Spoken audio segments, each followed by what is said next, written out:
Hello students. आज हम BSc part first में mechanism of dehydration of alcohols and dehydrohalogenation of alkyl halides के बारे में स्टडी करेंगे, जो कि एल्कीन्स के फॉर्मेशन का प्रिपरेशन का मेथड है। यहाँ पे हम सबसे पहले लेते हैं mechanism of dehydration of alcohols. Dehydration of alcohols की जो रिएक्शन है वो एक तरह से एलिमिनेशन रिएक्शन है और एसिड कैटालिस्ट की प्रेजेंस में ये रिएक्शन होती है। तो जब भी किसी एल्केनॉल को हम कंसनट्रेट एसिड के साथ में हम उसकी रिएक्शन करवाते हैं तो एल्केनॉल का डिहाइड्रेशन होता है यहाँ पे और एल्कीन का फॉर्मेशन होता है। तो यहाँ पे एक तरह से डिहाइड्रेशन के लिए जो रिएजेंट हम काम में लेते हैं वो कंसनट्रेट सल्फ्यूरिक एसिड काम में ले सकते हैं। डिहाइड्रेशन के लिए रिएजेंट कंसनट्रेट H2SO4 काम में ले सकते हैं। यहाँ पे हम निर्जलीय जर्डन Cl2 हम काम में ले सकते हैं रिएजेंट, और साथ में कंसनट्रेट H2PO4 फास्फोरिक एसिड हम काम में ले सकते हैं। इसके अलावा हम एल्यूमिना Al2O3 और P2O5 आदि को भी हम रिएजेंट के रूप में काम में ले सकते हैं। कुल मिला के ये है कि जो रिएक्शन है ये एसिड की प्रेजेंस में होती है, कंसनट्रेट एसिड की प्रेजेंस में होती है। तो यहाँ पे मेन क्या हो रहा है, अल्कोहल्स का डिहाइड्रेशन हो रहा है एसिड की प्रेजेंस में, ठीक है। तो यहाँ पे डिहाइड्रेशन के थ्रू हमें प्रोडक्ट के रूप में एल्कीन प्राप्त हो रही है। जैसे कि ये जो सिंपल एक रिएक्शन है उसमें दिखाया गया है, एस्टो का एक मॉलिक्यूल निकल रहा है और अल्कोहल से एल्कीन का फॉर्मेशन हो रहा है। अब बात करते हैं इसकी मैकेनिज्म की, mechanism of dehydration of alcohol. यहाँ पे जो अल्कोहल का डिहाइड्रेशन हो रहा है ये किसके थ्रू हो रहा है, 1,2 विलोपन या बीटा विलोपन के कारण हो रहा है। और यहाँ पे ये जो 1,2 विलोपन या बीटा विलोपन हो रहा है इसमें कौन सा नियम काम कर रहा है, सेजेफ का नियम काम कर रहा है, जिसको हम अगले वीडियो लेक्चर में स्टडी करेंगे। एक सिंपल मैं बता देती हूँ कि सेजेफ के नियम के अनुसार जो एल्कीन बनती है वो इस तरह से बनती है कि ये जो भी हमने अल्कोहल लिया उसमें से वह एल्कीन बहुत अधिक मात्रा में बनती है, जिसमें कि डबल बॉन्ड से बॉन्डेड कार्बन एटम्स होता है, उन पर एल्किल समूह की संख्या, एल्किल ग्रुप्स की संख्या ज़्यादा होती है। तो जहाँ पे 1 और 2 ब्यूटीन अगर प्रोडक्ट के रूप में बन रहे हो तो वहाँ पे एक तरह से 2 ब्यूटीन जो होता है मेन प्रोडक्ट के रूप में बनता है, ठीक है। तो एक सिंपल डेफिनेशन क्या है सेजेफ नियम की, कि वह एल्कीन सबसे अधिक मात्रा में बनती है अल्कोहलों के इस एसिड कैटलाइज्ड डिहाइड्रेशन रिएक्शन में। सेजेफ नियम के अकॉर्डिंग वह एल्कीन सबसे अधिक मात्रा में बनती है जिसमें कि डबल बॉन्ड से बॉन्डेड कार्बन एटम्स पर एल्किल समूह की संख्या ज़्यादा होती है, ठीक है। तो यहाँ पे 2 ब्यूटीन यहाँ पे मेन प्रोडक्ट के रूप में हमें प्राप्त होगी। यहाँ पे ये जो रिएक्शन है एल्कीन्स के फॉर्मेशन की, डिहाइड्रेशन ऑफ अल्कोहल्स के थ्रू, इसकी हम मैकेनिज्म में देखें तो मैकेनिज्म में क्या होता है, मैकेनिज्म में यहाँ पे हमने बात करी कि किसके थ्रू हो रही है, 1,2 विलोपन के थ्रू यहाँ पे इसकी मैकेनिज्म हो रही है, ठीक है। तो यहाँ पे सबसे पहले क्या होगा, ये जो हमने अल्कोहल लिया इसका प्रोटोनेशन हो रहा है, क्योंकि अल्कोहल्स का प्रोटोनेशन बहुत इजीली हो जाता है। तो सबसे पहले फर्स्ट स्टेप में प्रोटोनेटेड अल्कोहल का फॉर्मेशन होगा। सेकेंड स्टेप में यहाँ पे एस्टो का एक मॉलिक्यूल यहाँ से रिलीज हो जाएगा और एक कार्बोकैटायन का फॉर्मेशन होगा। ये जो कार्बोकैटायन है ये कार्बोकैटायन हाइड्रोजन एटम को प्रोटॉन के रूप में रिलीज कर देगा और एल्कीन का फॉर्मेशन फाइनल प्रोडक्ट के रूप में कर देगा। तो यहाँ पे इसकी मैकेनिज्म एक तरह से हम मान सकते हैं कि इसकी मैकेनिज्म E1 मैकेनिज्म के द्वारा हो सकती है, क्योंकि E1 का जो सब्सट्रैक्ट होता है वो वैसे तो एल्केनॉल ना होके प्रोटोनेटेड एल्केनॉल होता है। और हम सभी जानते हैं कि जो हाइड्रोक्सिल समूह होता है वो एक अच्छा लिविंग ग्रुप होता है। जबकि जो प्रोटोनेटेड H2O का मॉलिक्यूल होता है वो एक बहुत ही अच्छा लिविंग समूह होता है। इसलिए एसिड कैटालिस्ट की उपस्थिति में यहाँ पे OH समूह का प्रोटोनेशन होता है और H2O का मॉलिक्यूल एक यहाँ से रिलीज हो जाता है। तो यहाँ पे सबसे बड़ी बात ये है कि ये जो रिएक्शन हो रही है ये कैसी हो रही है, रिवर्सिबल हो रही है, लेकिन जो रिएक्शन है उसका जो मेन प्रोडक्ट है वो एल्कीन है, और एल्कीन कैसी है, वोलेटाइल है। इसलिए यहाँ पे रिएक्शन मिक्सचर से ये निकलती जाती है और इसका जो इक्विलिब्रियम है वो राइट साइड में वो एक तरह से शिफ्ट हो जाता है, और इस तरह से ये जो रिएक्शन है वो अपने वो रिएक्शन पूरी तरह से एक तरह से हो जाती है। यहाँ पे ये जो रिएक्शन है, इस रिएक्शन में हम सभी जानते हैं कि यहाँ पे बीच में एक इंटरमीडिएट बन रहा है, और इंटरमीडिएट क्या है, यहाँ पे ये कार्बोकैटायन है। कौन सा इंटरमीडिएट बन रहा है इस इवन मैकेनिज्म में, यहाँ पे कार्बोकैटायन बन रहा है। तो यहाँ पे जो अल्कोहल्स का जो डिहाइड्रेशन हो रहा है, इनकी जो रिएक्टिविटी का ऑर्डर होता है ये वही ऑर्डर होता है जो कि कार्बोकैटायन के स्टेबिलिटी का होता है। हम सभी जानते हैं कि कार्बोकैटायन की स्टेबिलिटी हम देखें तो टर्शरी कार्बोकैटायन सबसे ज़्यादा स्टेबल होता है, और फिर सेकेंडरी और सबसे कम स्टेबल प्राइमरी कार्बोकैटायन होता है। तो इसी क्रम में जो टर्शरी अल्कोहल होता है उनका डिहाइड्रेशन होता है, वो जल्दी हो जाता है सेकेंडरी अल्कोहल्स की तुलना में, और सेकेंडरी का प्राइमरी अल्कोहल्स की तुलना में डिहाइड्रेशन जल्दी हो जाता है। अब हम बात करते हैं mechanism of dehydrohalogenation of alkyl halides.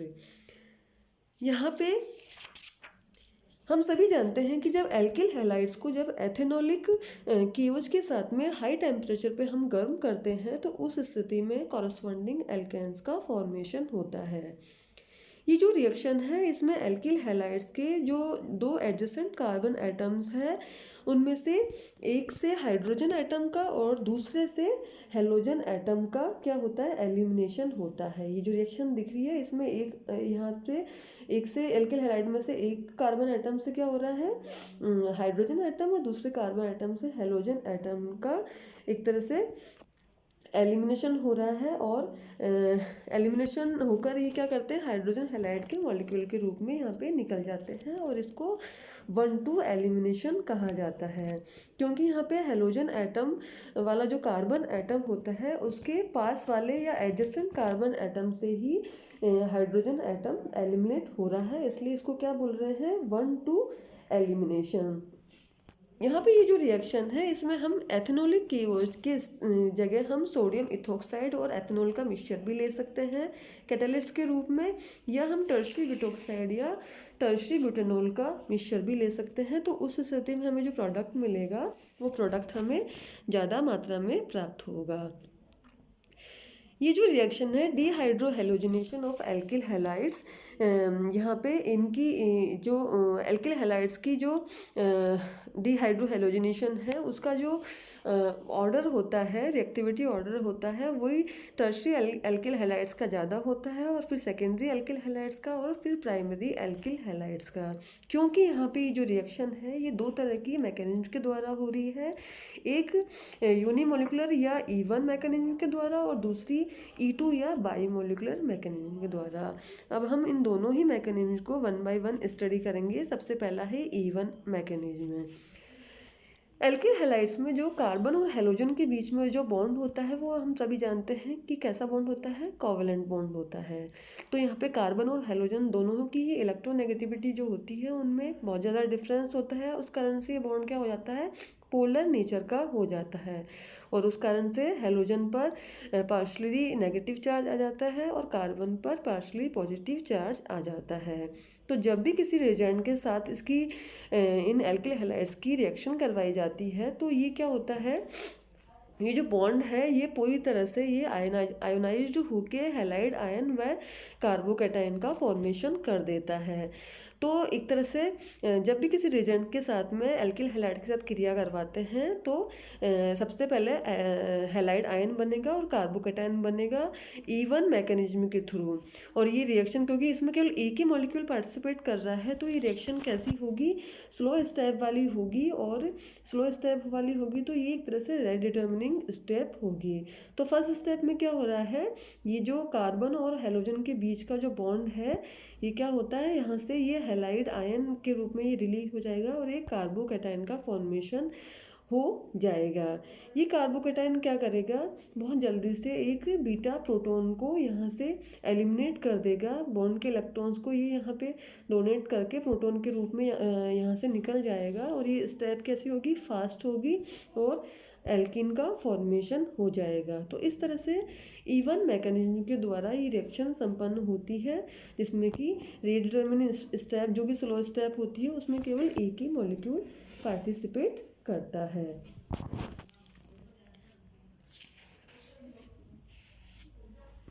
यहाँ पे जो एलिमिनेशन होता है उसमें क्या हो रहा है, प्रोटॉन हाइड्रोजन एटम प्रोटॉन के रूप में बहुत फास्टली निकल रहा है बीटा पोजीशन से और एल्किन का फॉर्मेशन हो रहा है। अब हम बात करते हैं E2 मैकेनिज्म। E2 मैकेनिज्म में जो हैलाइड का जो पोलर मॉलिक्यूल होता है उस पर बहुत ही स्लो और रेट डिटर्मिनिंग स्टेप में एक बेस का अटैक होता है। तो यहाँ पे जी देखिए ये बेस का अटैक हो रहा है इस एल्किल हैलाइड के मॉलिक्यूल पर। और यहाँ पे क्योंकि दो मॉलिक्यूल्स पार्टिसिपेट कर रहे हैं इसलिए इसको बाई मॉलिक्यूलर कह रहे हैं। और क्योंकि ये स्लो स्टेप है, रेट डिटर्मिनिंग स्टेप है, तो यहाँ पे क्या हो रहा है, हमें बीच में एक इंटरमीडिएट के रूप में एक ट्रांजिशन स्टेट प्राप्त हो रही है, जिसमें कि ये बेस और ये जो बीटा प्रोटॉन है इसके बीच में बॉन्ड पूरी तरह से बना नहीं है। और ये कार्बन और हेलोजन के बीच में जो बॉन्ड है, बॉन्ड की स्थिति है, ये भी मतलब पूरी तरह से टूटा नहीं है। तो इस तरह की एक तरह से ट्रांजिशन स्टेट यहाँ पे प्राप्त हो जाती है, जिसकी की जो एनर्जी होती है वो बहुत ज़्यादा होती है। तो ये बहुत ज़्यादा फास्टली ये जो ट्रांजिशन स्टेट है ये प्रोडक्ट में चेंज हो जाती है, मतलब हमें एल्किन दे देती है। तो यहाँ से एक एस्ट्रो का मॉलिक्यूल रिलीज हो जाता है और यहाँ से हेलोजन ये हैलाइड आयन के रूप में ये यहाँ से निकल जाता है। तो एलिमिनेशन रिएक्शंस में जो एल्किल हैलाइड्स की रिएक्टिविटी ऑर्डर मैंने पहले ही बताया है कि टर्शरी एल्किल हैलाइड्स जो होती है उनकी रिएक्टिविटी सेकेंडरी से ज़्यादा होती है और सेकेंडरी की प्राथमिक हैलाइड्स से रिएक्टिविटी ज़्यादा होती है। और ये वही ऑर्डर होता है जो कि कार्बोकैटायंस की स्टेबिलिटी का होता है, जैसा कि हमने पहले भी डिहाइड्रेशन ऑफ अल्कोहल्स में पढ़ा था। तो इससे ये कंक्लूजन निकलता है कि जो एलिमिनेशन रिएक्शंस होती है वो मेनली इवन मैकेनिज्म के द्वारा संपन्न होती है, जिनमें कि रिएक्शन के दौरान कार्बोकैटायन का फॉर्मेशन होता है।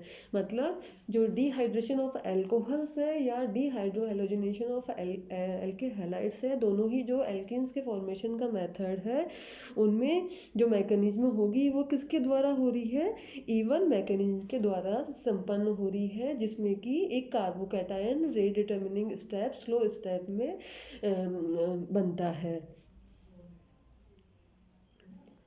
अब हम आगे बात करते हैं रेडियो सेलेक्टिविटी इन अल्कोहल डिहाइड्रेशन।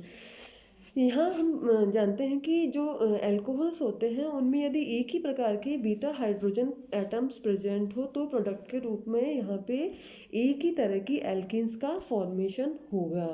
ठीक है, जैसे मान लीजिए यहाँ पे हमने प्रोपेनॉल लिया है, प्रोपेनॉल की कंसनट्रेट H2SO4 के साथ में रिएक्शन करवाई है, तो क्या हो रहा है, यहाँ पे प्रोपेन का फॉर्मेशन हो रहा है। और यदि हमने 2 प्रोपेनॉल लिया है तो यहाँ पे भी देखिए दोनों तरफ ही बीटा हाइड्रोजन सेम है, तो उस स्थिति में भी क्या हो रहा है, प्रोपेन का फॉर्मेशन हो रहा है। लेकिन यदि अल्कोहल में 2 तरह के बीटा हाइड्रोजन एटम्स प्रेजेंट हो तो उस स्थिति में जो एलिमिनेशन होगा वो किसी भी एक हाइड्रोजन का हो सकता है।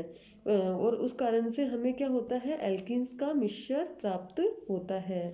जैसे यहाँ पे देखिए ये जो 2 ब्यूटेनॉल लिया इसमें 2 तरह के बीटा हाइड्रोजन प्रेजेंट है। यहाँ पे देखिए क्योंकि एक तरफ CH3 समूह है और एक तरफ CH2 समूह है, तो दोनों तरफ के जो हाइड्रोजन एटम्स है, बीटा हाइड्रोजन एटम्स है वो डिफरेंट है। तो इस स्थिति में जो एलिमिनेशन होगा वो इस वाले बीटा हाइड्रोजन का भी हो सकता है और इस वाले बीटा हाइड्रोजन का भी हो सकता है। तो हमें यहाँ पे दो तरह के एल्कीन्स यहाँ पे प्राप्त हो रही है। लेकिन यहाँ पे जो दोनों तरह के एल्कीन्स है, उस एल्कीन्स में से वो एल्कीन बहुत ज़्यादा मात्रा में बनती है या मेन प्रोडक्ट के रूप में बनती है, जो कि मतलब सेजेफ के नियम का पालन करती है। तो इस तरह से हम देखते हैं कि यहाँ पे 1 ब्यूटीन की तुलना में 2 ब्यूटीन जो है उसकी परसेंटेज ज़्यादा है। 1 ब्यूटीन तो 19% ही हमें प्राप्त हुई है, जबकि 2 ब्यूटीन यहाँ पे हमें 81% प्राप्त हुई है। तो इसका मतलब ये है कि 2 ब्यूटीन यहाँ पे हमें मेन प्रोडक्ट के रूप में प्राप्त हो रही है। तो किसी भी मॉलिक्यूल के किस पोजीशन से प्रोटॉन का एलिमिनेशन हो रहा है और कौन सी एल्कीन बन रही है, इस प्रोसेस को ही या इस मेथड को ही हम क्या कह रहे हैं, रेजियो सेलेक्टिविटी या वर्णनात्मकता कह रहे हैं।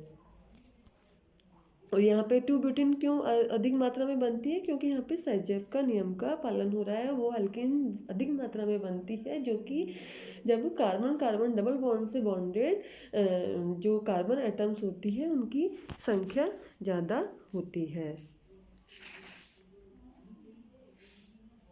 एल्किल समूह की संख्या ज़्यादा होती है।